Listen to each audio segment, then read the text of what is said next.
Picture चालू करो बे। यादव जी, जो तमाम मुद्दे अब तक विपक्षी गठबंधन की तरफ से सामने आ रहे थे, आप खुद कह रहे थे इंडिया में जो पीडीए है, अब आपके उस वोट बैंक में सेंध मारे की तैयारी बीजेपी ने कर ली है। तेरा तो गेम बजाना पड़े। देखिए, बीजेपी हर मुद्दे पे फेल हो चुकी पूजा जी, और फेल होने का उदाहरण खुद बीजेपी के प्रवक्ता और एनडीए के साथी दिया करते हैं टाइम टाइम पे, और मोदी जी भी दे देते हैं। अभी कहा कि ये घमंडिया लोग हैं। अरे पाखंडियों के मुंह से ये शब्द अच्छा नहीं लगता है। कम से कम पाखंडियों को इस तरह के शब्द का इस्तेमाल नहीं करना चाहिए। पाखंड किसका? भगवान का। पाखंड किसका? धर्म का। पाखंड किसका? देश की अस्मिता का। पाखंड किसका? राष्ट्रवाद का। सब तो पाखंड ही है आपका। हकीकत कहाँ निकला? अभी बीजेपी के प्रवक्ता कह रहे थे मोदी जी ने ये दिया, वो दिया, ये किया, वो किया। जो कहा था वो नहीं किया।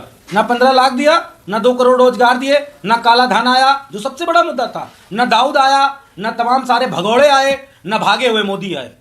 कोई नहीं आया। तो दिया क्या आपने? ये तो सब आप दिल बहलाने के लिए गाली बेख्याल अच्छा वाला कुछ आप बता रहे हैं। साले को बम से उड़ा दूंगा एक बार हाथ में आ जाए तो। अरे प्रधानमंत्री बनाया देश ने, कुछ ना कुछ तो करोगे। नकारेपन की सीमा थोड़ी नहीं पार कर जाओगे। प्रधानमंत्री बनाया देश ने तो कुछ ना कुछ तो करना है। और कर कब रहे हो? जब जीएसटी का सबसे बड़ा कलेक्शन आपके पास है। क्यों? क्योंकि आपने अभी मेरे साथी ने कहा कि भैया दूध पे भी टैक्स ले रहे हैं। तो आप अगर टैक्स पे टैक्स लेते जाएंगे तो सारा तो अपने दोस्त को नहीं देंगे ना, कुछ जनता पे भी खर्च करना पड़ेगा। तो आपने कुछ डिफरेंस नहीं किया है। जो पार्टी भी डिफरेंस, ये बड़ी अच्छी बात कही आप। यही नहीं, अभी और सुनिए। सरकार भी डिफरेंट की बात कर रहे थे। कहते ना मनमोहन सिंह महंगाई का मां नहीं बोलते हैं। अरे साहब, आप मां तो छोड़ो, आप महंगाई ही नहीं बोलते हैं। मां का छोड़ो, इसका जिक्र ही नहीं करते हैं। लेकिन मनोज जी, यहाँ महंगाई, गरीबी, बेरोजगारी का जिक्र कौन कर रहा है? यहाँ तो बात जातिगत जनगणना की हो रही है, यहाँ बात पीडीए की हो रही है। ये मुद्दे कहाँ दिख रहे हैं? मणिपुर को लेकर कहाँ लग रहा था कि ये चुनावी मुद्दा होगा 2024 का? कौन उसके बारे में बात कर रहा है?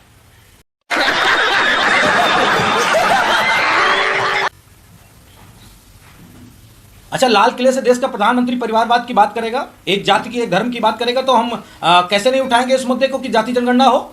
जो आपस में नफरत का माहौल बनाया बीजेपी ने, उस नफरत के माहौल को हम कैसे खत्म करेंगे? यही तो है रास्ते, और उन रास्तों पे ही तो चलने की बात समाजवादी पार्टी और इंडिया कर रहा है। राहुल गांधी जी ने गलत क्या कहा? इंडिया जीतेगा। तो बीजेपी को क्यों दर्द हो रहा है भाई? इंडिया जीतेगा।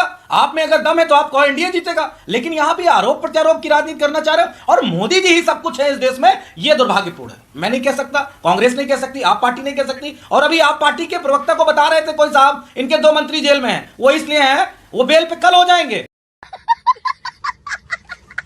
ये झूठ है, झूठ है, झूठ है। भाजपा तो ज्वाइन करने का अवसर मिले उनको, लेकिन वो ज्वाइन नहीं करना चाहते हैं। तो कैसे उनको बेल मिलेगी भाई? आज अमरमणि त्रिपाठी की देखिए, उनको छोड़ दिया गया उनके अच्छे आचरण की वजह से। हत्यारे थे कवित्री के। और योगी आदित्यनाथ क्या कहते थे?